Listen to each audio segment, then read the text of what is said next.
Horror Stories by Forest Secrets.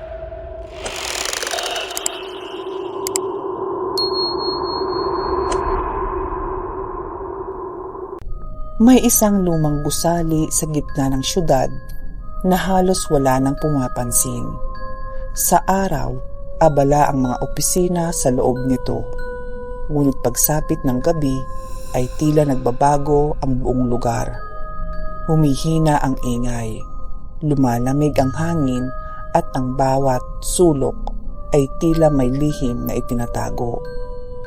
Sa 12 palapag ay matatagpuan ang pinakalumang elevator ng gusali. Ilang beses na itong iminungkahing palitan, ngunit patuloy pa rin itong ginagamit dahil maayos naman daw ang takbo nito. Kahit luma na ang mga pinto, kupas na ang mga pindutan, at paminsan-minsan ay kusang kumikislap ang ilaw sa loob. Wala namang naitatalang seryosong aksidente. Maraming empleyado ang umiiwas na gamitin ito kapag gabi na. Hindi dahil sa takot silang masiraan, kundi dahil sa mga kwentong paulit-ulit ng ikinikwento ng mga naunang nagtrabaho roon. May nagsasabing may naririnig silang mahinang paghinga kahit mag-isa lang sila sa loob ng elevator. May iba namang nakakarinig ng mahinang katok mula sa kisame habang umaandar ito. At may ilan ding naniniwalang minsan kapag tumingin sa salamin sa loob ay may taong nakatayo sa likuran mo kahit wala namang ibang sakay. Karamihan ay tinatawanan lamang ang mga kwento, hanggang sa dumating ang gabing hindi na maipaliwanag ng kahit sino. Biyernes noon, halos 11:00 na ng gabi. Patapos na ang overtime ng bawat empleyado mula sa accounting department. Pagod silang bumaba mula sa 12 palapag. Imbes na maghagdan, napagdesisyonan nilang gamitin na lang ang lumang elevator. Bago sila sumakay, nakita pa sila ng guard sa monitor. 4 sila. Sumara ang pinto nito. Unti-unting bumaba ang elevator. Habang nasa pagitan ng 10 at 11 na palapag, biglang kumurap ang ilaw sa loob. Saglit na nagdilim at pagbalik ng ilaw, tahimik pa rin ang 4. Ngunit may kakaiba. Lahat sila ay tila nakatingin sa sahig, parang may iniiwasang tingnan. Isa sa kanila ang nagsimulang manginig. Maisa namang dahang-dahang umurong hanggang dumikit na sa dingding. Ngunit wala pa ring nagsasalita. Sa control room, napansin ng security guard ang pagbabago sa kanilang kilos. Inakala nilang baka naglolokohan lamang ang mga empleyado. Hindi nila alam na iyon na pala ang simula. Nang makarating ang elevator sa ground floor, bumukas ang pinto. Isa-isang lumabas ang mga sakay nito. Ngunit nang bilangin ng guard, ay 5 na ang taong lumabas. Huminto ang guard. Muli niyang binilang, 5 pa rin. May isang taong nakasunod sa kanila. Nakatayo ito sa pinakadulo. Mahaba ang buhok, maputla ang mukha at nakayuko. Walang sino man sa 4 ang lumingon sa kanya. Mas lalo pang nakapagtataka. Walang nakapansin sa dagdag na tao. Lumabas itong nakasabay sa kanila. Paglampas ng kamera sa lobby, bigla na lamang itong nawala. Hindi ito lumabas ng gusali. Hindi rin ito dumaan sa exit. Hindi rin ito nakita sa ibang CCTV. Parang naglaho na lamang bigla. Kinabukasan, ipinatawag ang 4 na empleyado.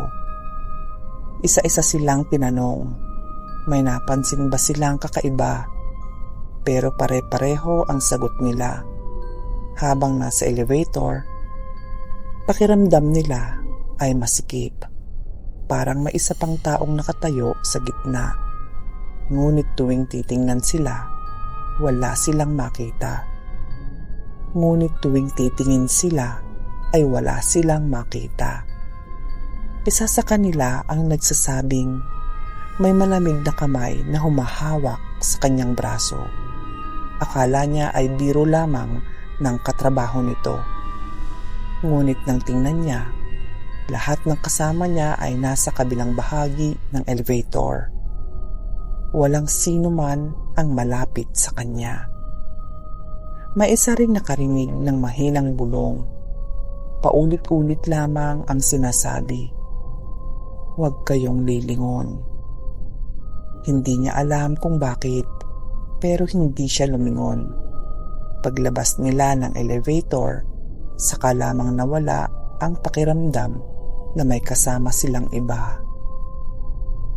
Ilang araw ang lumipas. Sinuri ng maintenance ang elevator. Normal naman ang lahat. Walang problema sa makina. Walang electric fault. Walang camera glitch. Malinaw ang CCTV. Ngunit lalo lamang silang kinilabutan nang i-frame by frame nila ang footage. Sa unang segundo, 4 lang ang nasa loob. Sa sumunod, may lumitaw na paa sa pinakalikuran. At pagkatapos ay dahan-dahang nakita ang laylayan ng puting damit. Unti-unting lumitaw ang buong katawan. Hindi ito pumasok gamit ang pinto. Hindi rin bumukas ang elevator. Parang unti-unti lamang itong nabuo sa sulok. Habang bumababa ang elevator ay lalong lumilinaw ang mukha nito. Ngunit kapag sinusubukan nilang i-post ang eksaktong sandali ay biglang nagkakaroon ng static ang video. Parang ayaw nitong ipakita ang buong mukha. Nagdesisyon ang management na ipacheck ang buong kasaysayan ng gusali. Doon nila nalaman ang isang lumang insidente. Mahigit 30 taon na ang nakalipas. May babaeng empleyado ang naiulat na nawawala. Huling nakita siyang sumakay sa parehong elevator matapos ang kanyang night shift. Hindi na siya muling nakita. Hindi natagpuan ang kanyang katawan. Hindi rin nalaman kung ano ang nangyari. Ang tanging naiwan lamang ang handbag niyang nakita sa loob ng elevator kinabukasan. Walang fingerprint, walang dugo, walang bakas ng pagkakakilanlan. Parang naglaho lamang siya. Mula nga noon ay paminsan-minsan ay may mga ulat tungkol sa kakaibang pakiramdam sa lumang elevator. Ngunit walang matibay na ebidensya. Hanggang sa gabing iyon, makalipas ang ilang linggo, ay may bagong security guard na naatasan sa night shift. Hindi siya naniniwala sa mga kwento. At habang nagbabantay siya sa monitor, ay napansin niyang bumukas ang elevator sa ikalawang palapag.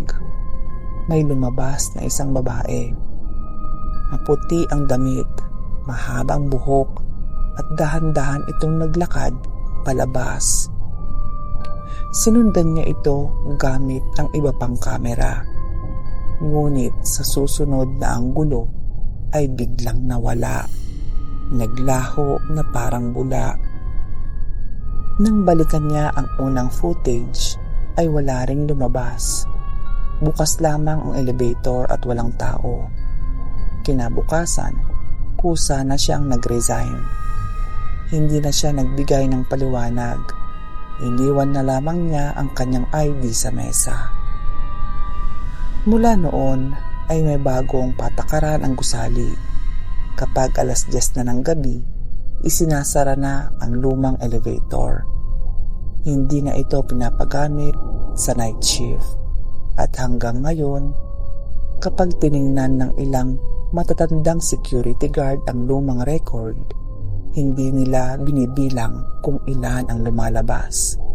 Dahil alam nilang minsan, kapag 4 ang pumasok, hindi palaging 4 ang lalabas. Puno ang CCTV, pero 4 lang ang pumasok. Bakit 5 ang lumabas?